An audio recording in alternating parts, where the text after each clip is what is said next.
Aujourd'hui on est à Bahia Blanca, d'accord. Derrière il y a le hangar en fait où ont séjourné les avions de l'Aéropostale.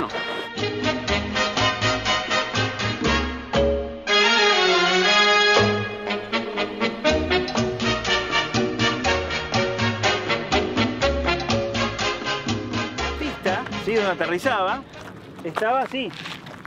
En todo ese sector. Ah bah oui. ¿Está? Oui, En ese lugar aterrizaba.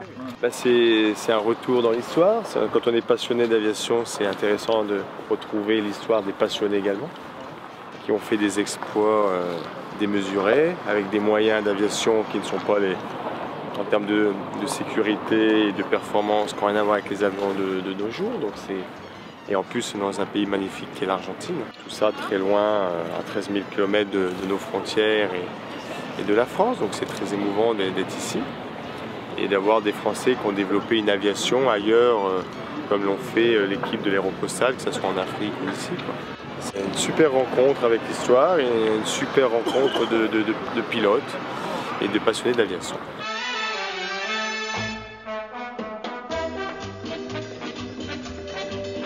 Le premier avion construit à Toulouse l'a été ici en 1918. Nom du pionnier Pierre-Georges Latécoère, lieu de la naissance de la machine volante Montaudan. Montaudan, à l'heure actuelle centre de révision d'Air France, a connu un passé des plus riches, marqué surtout par la naissance en 1919 de l'Aéropostale. Les avions Latécoère allèrent de plus en plus loin, Toulouse, Maroc, Sénégal, Paraguay, Brésil et Uruguay.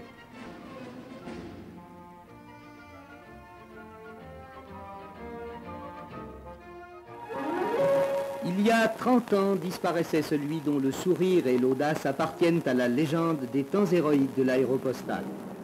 Mermoz entra dans l'aventure de l'aviation commerciale au moment où elle engageait la lutte contre le désert, domaine des tribus insoumises. Les équipages ne parvenaient pas toujours aux postes rudimentaires qui jalonnaient alors la ligne Casablanca-Dakar, ouverte en 1925. Bientôt de l'autre côté de l'Atlantique, Mermoz allait s'attaquer à un autre ennemi de taille, la Cordillère. Il l'a franchi en 1928, reliant Buenos Aires à Santiago du Chili. Vous verrez l'avion même de Guillaumet, piloté par Guillaumet, filmé par le cinéaste Bru lors d'une traversée des Andes. Pierre-Georges Latécoère, c'était un capitaine d'industrie, un visionnaire avant tout, qui pour moi avait une grande part de génie, beaucoup d'humanisme, quelqu'un qui a su tisser des liens, qui a su outrepasser les frontières, rassembler les peuples, créer un trait d'union entre les différentes villes. Donc pour moi, Pierre-Georges Latécoère, c'était un génie avant tout.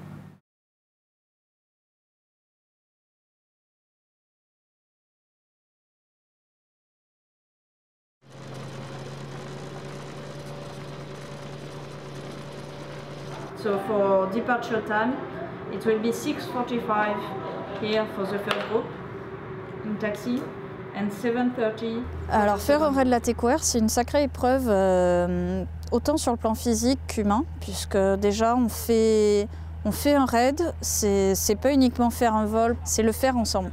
Donc déjà on se retrouve dans un groupe assez hétérogène, on peut avoir des pilotes privés, des pilotes professionnels, des jeunes de 20 ans, des plus anciens de 60, 70, 75 ans.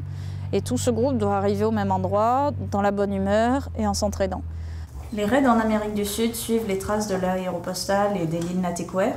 Nous partons de Montevideo, puisque nous louons les avions là-bas. Nous partons ensuite vers l'ouest, vers Santiago du Chili.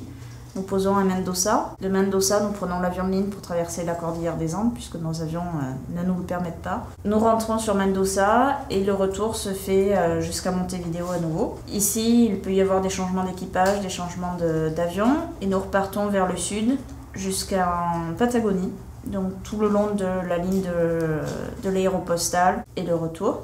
Et le troisième raid part au Brésil jusqu'à Natal. Donc Natal, c'est un point mythique aussi de l'Aéropostale, puisque c'est là où débarquaient les pilotes quand ils franchissaient l'Atlantique. Et la ligne se poursuivait tout le long de l'Amérique du Sud. Follow the lake, do a little turn. The most important thing, of course, is the briefing, which we have the evening before, and that's usually at 7 o'clock. And that sets the program for the day, so we know what we're going to try and achieve the next day. And we have important information like what time we have breakfast and what time the coach leaves for the airport. So we do that, and when we get to the airport, we have to obviously prepare our planes, make sure that our GPS routes are all entered accurately, and file our flight plans. In South America, there's extra complications with paperwork for immigration and customs.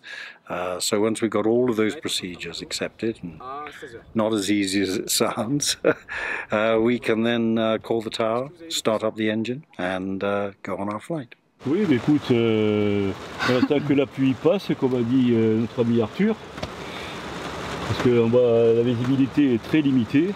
Et de toute façon, on peut pas voler dans des conditions pareilles, de toute façon on ne peut pas décoller.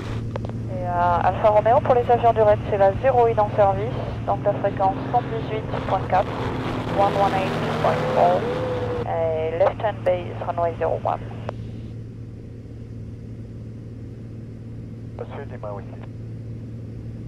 Alpha Tango November, nous sommes à Calafate, El Calafate, au bord du lac Argentino. Et on espère décoller rapidement parce que la météo se dégrade autour des Andes et on doit partir vers le nord. Et on a un petit souci d'avion qui n'a plus de batterie et en fait la zone entière, là, la ville de El Calafate n'a plus d'électricité. Donc a priori peut-être que l'aéroport est sur groupe électrogène, mais ici il n'y a pas d'électricité pour faire démarrer la batterie de l'avion là-bas. Ah oui.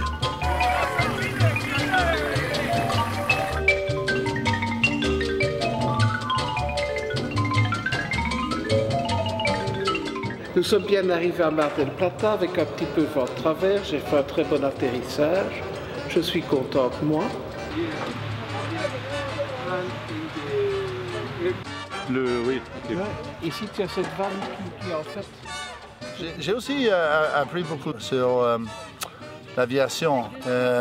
Avec la guidance d'Hervé et de Carole, c'est vraiment intéressant. Par exemple, la journée d'avant-hier, on avait des problèmes de météo et Hervé expliqué quand il fallait voler en dessus et quand il fallait voler en dessous. C'était intéressant, j'ai vraiment appris quelque chose. Je crois que quand on vole, on apprend quelque chose avec chaque vol et chaque jour. On va lui mettre un coup de primer jusqu'à ce que ça monte. Ok, un petit gaz. Sécurité, il n'y a personne et c'est parti.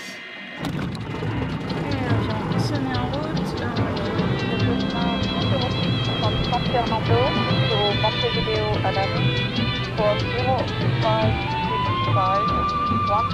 1500 feet.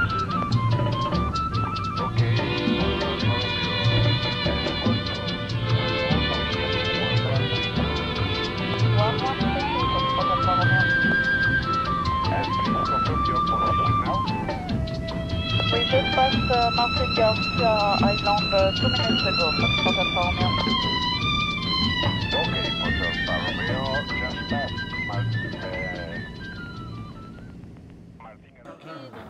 Je mesure à quel point ces aviateurs étaient téméraires en fait, parce que déjà avec nos tablettes c'est parfois difficile, alors avec simplement une boussole, sans carte, je pense que c'était vraiment héroïque de faire ce qu'ils ont fait. Attends, on va faire demi-tour plus tard, enfin... Ouais, faut encore le faire plus tard.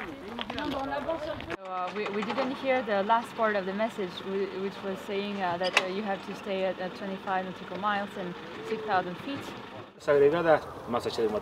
On a eu un équipage argentin à partir de Mar del Plata, qui est un peu voilà, au sud de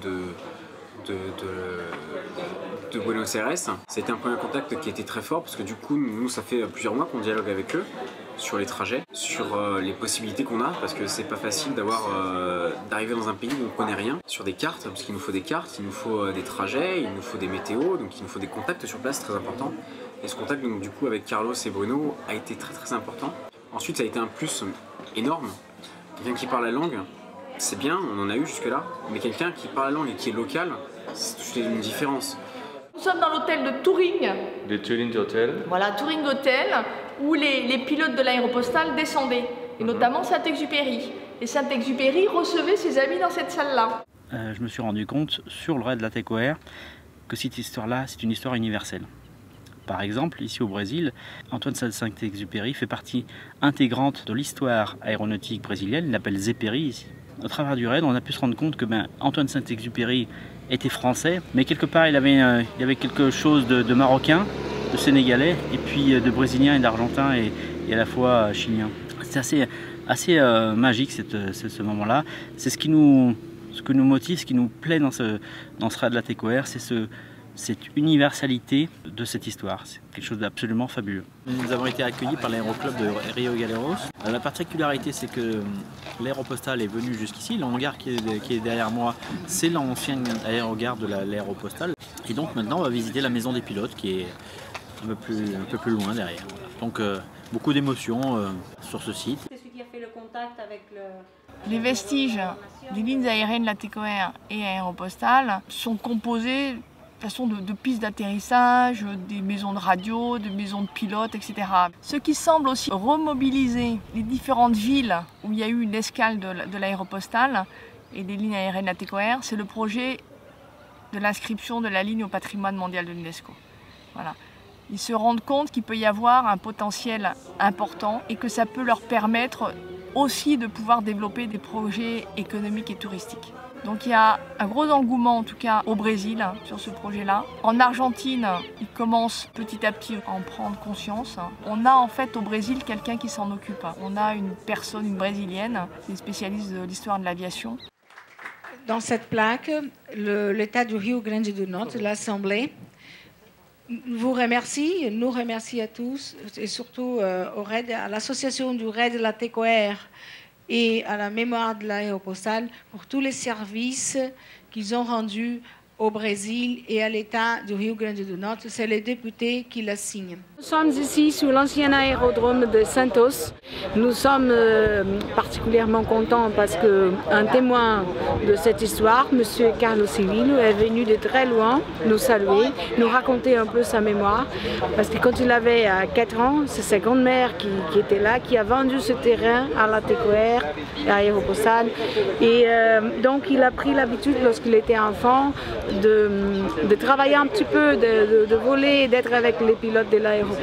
Ce terrain reste encore un grand vestige de l'Aéropostale qu'il faut récupérer. Donc on est venu voir, repérer ces vestiges et voir de quelle façon on peut aider les gens de Santos au Brésil à le récupérer.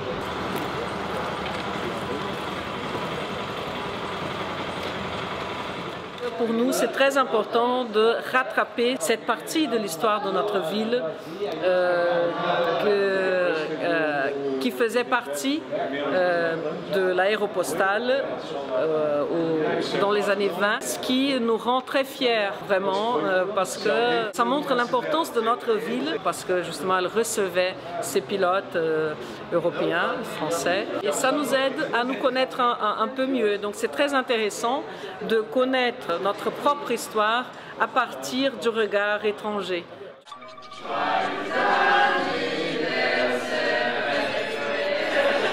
On a des moments qui sont hyper forts et malheureusement on a des moments qui sont autant tristes que forts quand on va quitter le raid parce que c'est une page histoire. À la mémoire encore une fois de Saint-Exupéry, de Guillaumet, de ce monsieur donc, du coup, qui est moins connu malheureusement mais qui est à l'origine de tout ça, c'est Pierre-Georges Latécoère et je trouve ça tout simplement exceptionnel ce qu'il a pu réaliser aujourd'hui et si on est là aujourd'hui, c'est aussi grâce à lui.